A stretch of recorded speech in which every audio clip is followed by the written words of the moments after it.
Let's carry on with the consolidation journal entries. The next one is for the management fee income received by the parent and the management fee expense recognized by the subsidiary.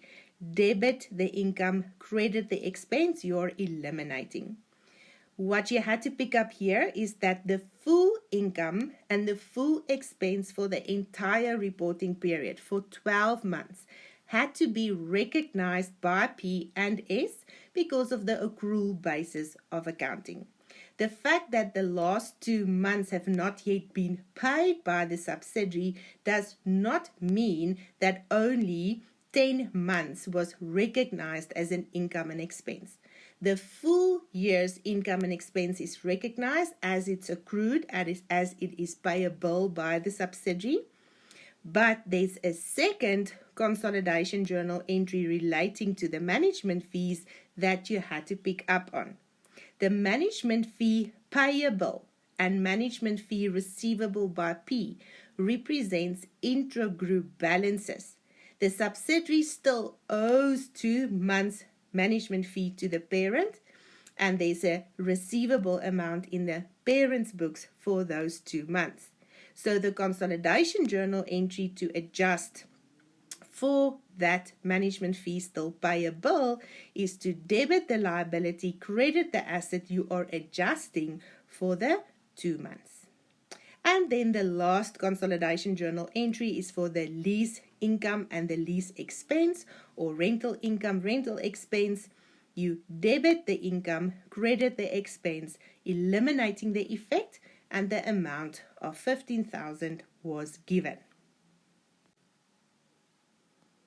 Now, this required was not to prepare all the consolidation journal entries, and you definitely do not have to prepare all the consolidation journal entries if I only ask for profit attributable to NCI.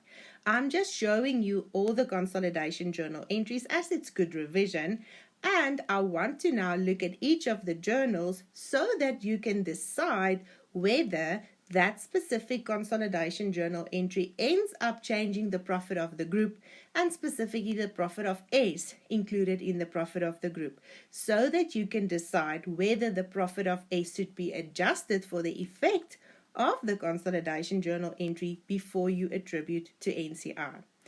But based on the discussion I saw on the IMAT, you already made these decisions just by looking at the intragroup transactions. You didn't have to write the consolidation journal entries to conclude whether the consolidation journal entry changes the profit of the group or not. Right, so I'm just doing it here to make this a complete discussion that you can refer back to later if needed. So the first consolidation journal entry for the dividend, said a lot about it already. But next question I want to ask is, does this consolidation journal entry change the profit of the group? First question. And the answer for this one is yes, it does. Only this debit leg here changes a profit and loss item. The NCI debit and the credit to dividend declared happens in the statement of changes in equity. But whose profit am I changing for purposes of changing the profit of the group? It's the profit of the parent. So therefore, you will not consider that debit leg dividend income, and you'll definitely not consider this debit leg NCI, because that does not affect profit attributable to NCI at all. The next journal, dividends receivable and shareholders for dividend, that is SFP items. So it will not have an effect on the profit of the group. Next one, loan due to P, loan granted to S.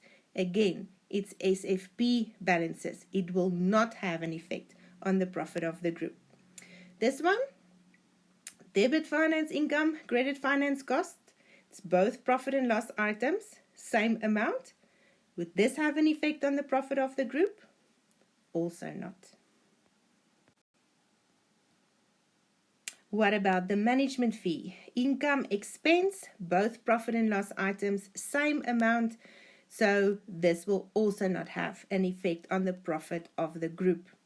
What about the management fee payable against management fee receivable? That is SFP line items that you're adjusting, so also no effect on profit and loss.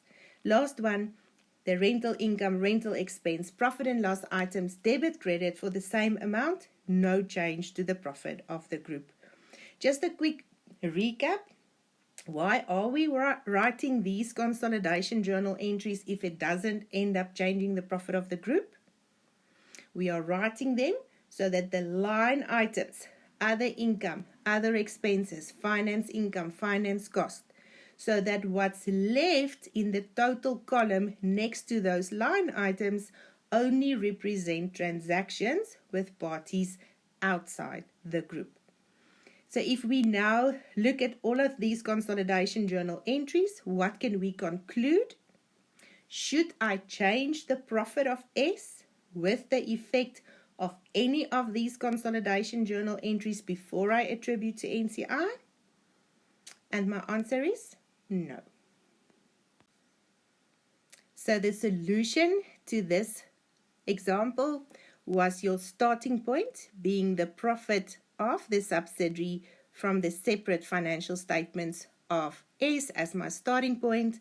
Multiply that by the 15% proportionate share of NCI, and my profit attributable to NCI was 133,560 Rand. A lot of you got this right. Well done for that. Just make sure after watching this explanation that you 100% sure why that is the case. If the profit of the group doesn't change, the profit attributable to NCI can also not change. That is your key concept behind all of this.